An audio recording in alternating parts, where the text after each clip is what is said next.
Il était une fois un roi et une reine qui avaient 12 fils. La reine, qui attendait un 13e enfant, espérait que ce serait une fille, mais changea d'avis lorsqu'un matin son mari le roi lui dit « Si nous avons le bonheur d'avoir une fille, ce sera elle qui à ma mort montera sur le trône et héritera de tous mes biens. J'éliminerai nos 12 fils pour qu'elle reste notre seule et unique héritière. » « Vous envisagez de tuer nos fils? Je ne peux croire une telle horreur !» s'exclama la reine incrédule. « Ma chère, il n'y a pas d'autre solution !» répondit le roi sur un ton sans réplique. Après cette lugubre conversation, la reine sombra dans la mélancolie. Un soir, la trouvant en larmes, Benjamin, son petit dernier, lui demanda « Chère maman, pourquoi es-tu si triste ces derniers temps? Je ne peux pas te le dire, mon enfant, répondit-elle. Mais Benjamin insista tellement que la reine finit par lui avouer la vérité. Il va se passer des choses terribles, lui dit-elle. Mon 13e enfant va naître dans les prochains jours et nous devrions tous être très heureux de cet événement.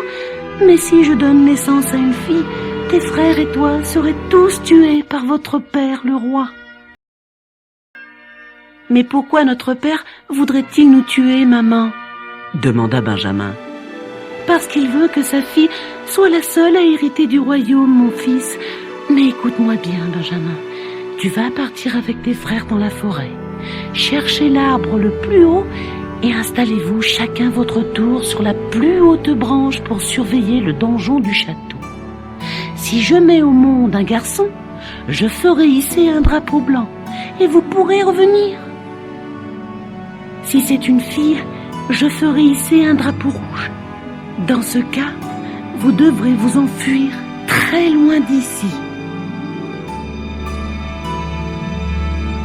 Les 12 garçons partirent dans la forêt. Et là, perchés au sommet du chêne le plus haut, ils se relayèrent pour guetter le donjon du château. Le 12e jour, ce fut le tour de Benjamin, et ce fut lui qui vit l'étendard. Il était rouge. « Nous avons une sœur !» annonça-t-il à ses frères.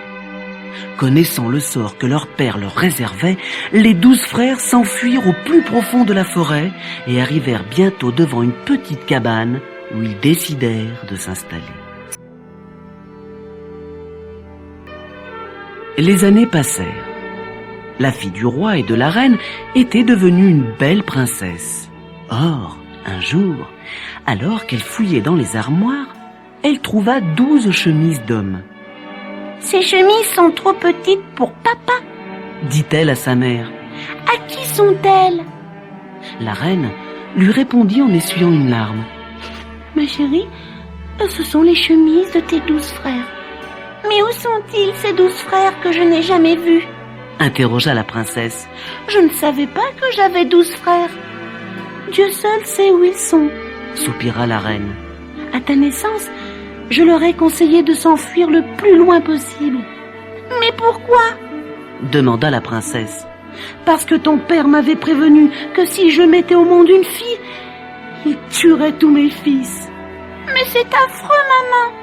Il faut que je les retrouve. » Sa mère la supplia de ne pas partir, mais la princesse ne voulut rien entendre. Elle prit les 12 chemises et s'en alla dans la forêt.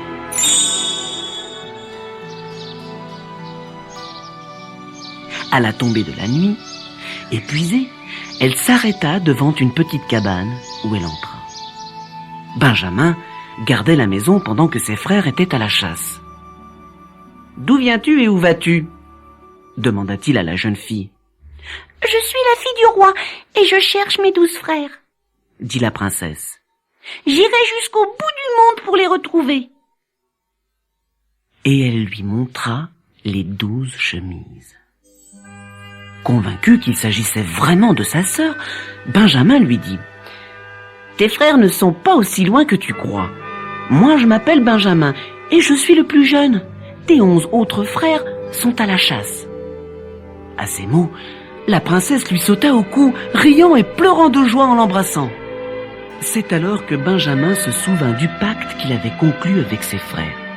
Chacun d'entre eux avait juré de tuer toutes les filles qu'il rencontrerait, parce que c'était à cause de l'une d'elles que leur père avait voulu les tuer. « Je vous comprends, et je suis prête à mourir pour vous sauver !»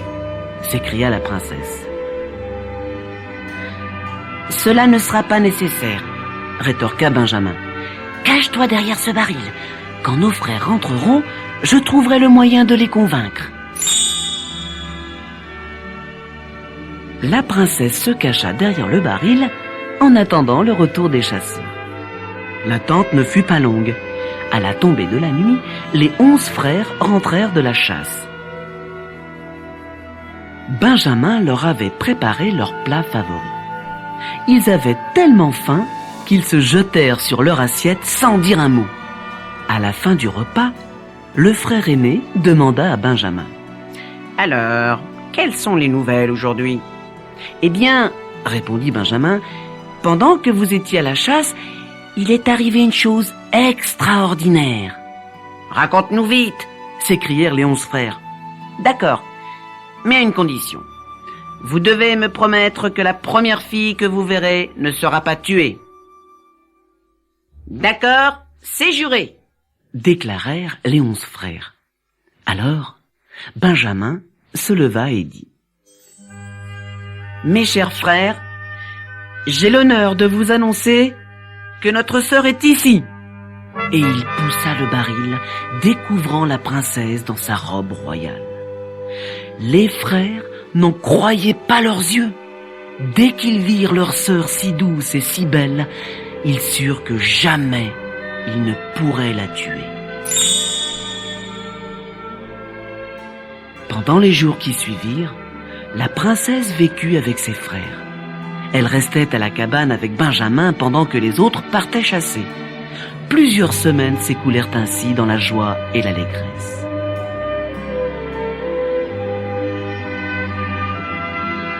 Un jour, Benjamin et sa sœur préparèrent un gibier particulièrement délicieux.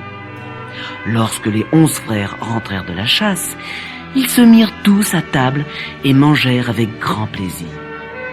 À la fin du repas, ils restèrent à table à discuter joyeusement pendant des heures.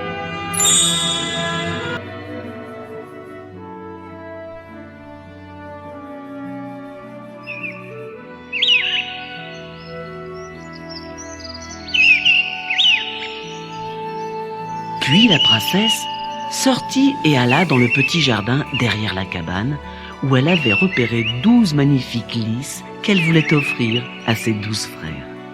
Elle les cueillit avec le plus grand soin et rentra dans la maison toute heureuse. Mais quelle ne fut pas sa surprise de trouver la maison vide. Ses frères avaient disparu. Subitement, la princesse entendit un bruit d'ailes et vit 12 corbeaux noirs qui s'envolaient en croassant. « Nous sommes tes frères! Nous sommes tes frères !»« Revenez !» s'écria la princesse. « Ne m'abandonnez pas !» Elle essaya d'en attraper un, mais les corbeaux étaient trop rapides et en un instant, ils disparurent dans le ciel. La princesse resta pétrifiée, ne sachant plus que faire. Quelques instants plus tard, elle vit arriver une vieille femme qui lui dit: « Qu'as-tu fait, malheureuse? Pourquoi n'as-tu pas laissé ces 12 fleurs blanches comme elles étaient? Ces fleurs étaient tes frères qui sont maintenant transformés en corbeaux. » « N'y a-t-il pas un moyen de les délivrer ?» demanda la princesse en larmes. « Hélas, non, ma chérie !» ricana la vieille femme. « Enfin, il n'en existe bien un, mais c'est si difficile que c'est presque impossible. Pour sauver tes frères, il faudrait que tu restes muette pendant 7 ans. Si tu résistes 7 ans, sans rire et sans parler, tes frères te reviendront. Sinon, ils mourront. » Sur ces mots, la vieille femme disparut dans la forêt.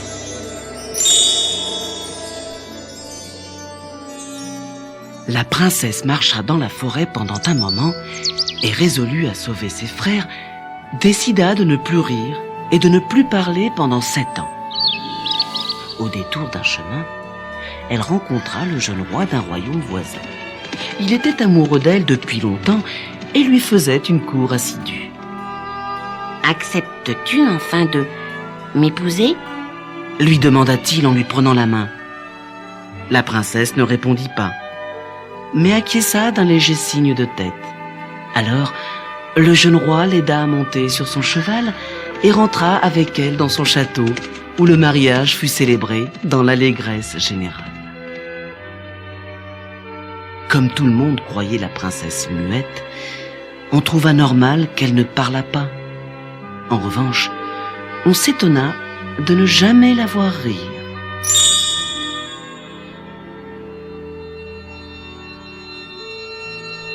Un soir, la mère du jeune roi, qui était très méchante, vint trouver son fils et lui dit « Ne t'es-tu jamais demandé pourquoi ta femme ne rit jamais ? J'ai consulté un sage qui m'a dit que les gens qui ne rient pas sont ceux qui ont mauvaise conscience. Elle a certainement commis de mauvaises actions. D'ailleurs, c'est une menteuse. Elle te fait croire qu'elle est muette, mais je l'ai entendue parler aux domestiques hier matin. Et je me demande pourquoi elle ne nous parle pas, à nous. » La jeune reine n'avait évidemment parlé à personne, mais son mari crut les cruels mensonges de sa mère. Il alla sur le champ trouver sa femme et lui dit « J'ai appris que tu parlais aux domestiques, alors que tu fais semblant d'être muette devant moi et devant ma mère. Pourquoi cette comédie ? Je te donne une dernière chance. Parle-moi immédiatement et dis-moi la vérité si tu veux avoir la vie sauve. » La princesse baissa la tête, mais ne dit mot. « Bien, je vois que tu t'obstines. Tu ne veux pas parler ? Alors tu vas mourir. » On dressa un grand bûcher dans la cour du palais, on attacha la princesse à un pieu et on y mit le feu. Le roi, qui aimait encore sa femme, avait les yeux remplis de larmes. Les domestiques pleuraient eux aussi. Lorsque soudain, on entendit dans l'air un froissement d'ailes. 12 corbeaux noirs planaient au-dessus du bûcher en croassant. « Mes frères sont venus me sauver !» pensa la jeune reine en réalisant subitement que les 7 années du sortilège venaient de s'écouler. En touchant le sol, les corbeaux reprirent apparence humaine et les 12 frères se précipitèrent vers le bûcher pour délivrer leur sœur bien-aimée. Maintenant que ses frères n'étaient plus en danger, elle allait pouvoir expliquer son silence à son mari. J'ai été obligée de rester muette pendant 7 ans pour sauver mes frères, lui dit-elle. Mais je ne vous ai jamais trahi. Je vous demande pardon d'avoir cru les mensonges de ma mère, répondit le roi, heureux de savoir que sa femme était innocente. Dès le lendemain, il ordonna la construction d'un grand palais à côté de son propre château pour héberger les 12 frères qui, à partir de ce jour-là, ne quittèrent plus jamais leur sœur.